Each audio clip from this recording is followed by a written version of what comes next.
చూసావా డాడీ, బన్నీ మంచోడు కాదన్నావు. అతనే లేకపోతే ఇప్పుడు నువ్వు బతికుండేవాడువా డాడీ? ఒరే సత్తి, డమ్మీ పాయసం తాగమంటే ఒరిజినల్ తాగాయంట తింగరనాయాలు. నేను సత్తిని కాదు, బన్నీని. కానిది నిజమైనది బతుకు కన్ని. ఒరే సత్తిగా ఎక్కడ చచ్చారా దైతులారా? ఆంటీ, మీరు కాస్త బయటకు వెళ్తారా? నేను అంకుల్తో పర్సనల్ గా మాట్లాడాలి. నువ్వు కూడా. ఏంటి అంకుల్, ఎలా ఉంది? నిన్ను చూస్తారా కడుపులో దేవేస్తుంది. నీకు ట్విస్ట్ ఏమన్నా? నువ్వు తాగింది ఒరిజినల్ పాయిజన్ కాదు, డమ్మీ పాయిజనే. చూడు, నువ్వు ముదురైతే నేను దేశ ముదురు, నువ్వు కంత్రి అయితే నేను దిన కంత్రి, నువ్వు బోకు అయితే నేను పోరం బోకు. నీ కుళ్ళు తెలియదు అట్లా నా దగ్గర ప్రదర్శించుకో. నీ ఆస్తిని నీ కూతురు నా చేతిలో పెట్టు, హ్యాపీగా చూసుకుంటా. ఏంటి మళ్ళీ చెప్పు? నీ ఆస్తిని నీ కూతుర్ని నా చేతిలో పెట్టు, హ్యాపీగా చూసుకుంటా. ఓకే, ఓడిపోయాను, లొంగిపోయాను. తొందరలో ముహూర్తం కూడా పెట్టిస్తాను.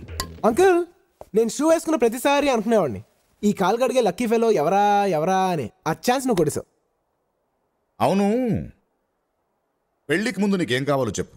నీ ఆస్తి మొత్తం కావాలి. నా తర్వాత నా ఆస్తి మొత్తం నీదే కదా. నువ్వు చచ్చాక వచ్చే ఆస్తి నాకు అక్కర్లేదు, నువ్వు బ్రతుకుండగానే కావాలి.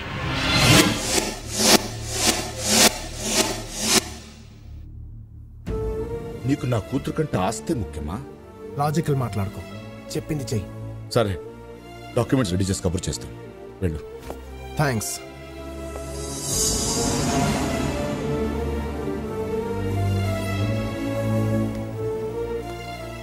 విన్నావా? నా చావు కూడా నిన్ను మార్చలేకపోయింది. నరకం చూపించాడమ్మా.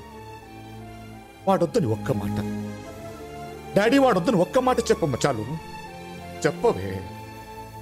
వాడు నాకొద్దు డాడీ. బళ్ళు తీయండ్రా.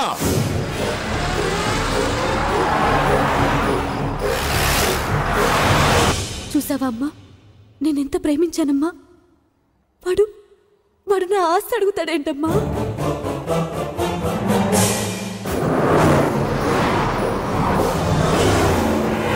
ఆఖరికి నన్ను ఎంతగానో ప్రేమించే నా డాడీని కూడా వద్దనుకున్నానమ్మా.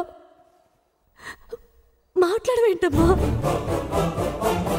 నేను మాట్లాడటం మొదలు పెడితే మాట్లాడుతూనే ఉండాల్సి ఉంటుంది.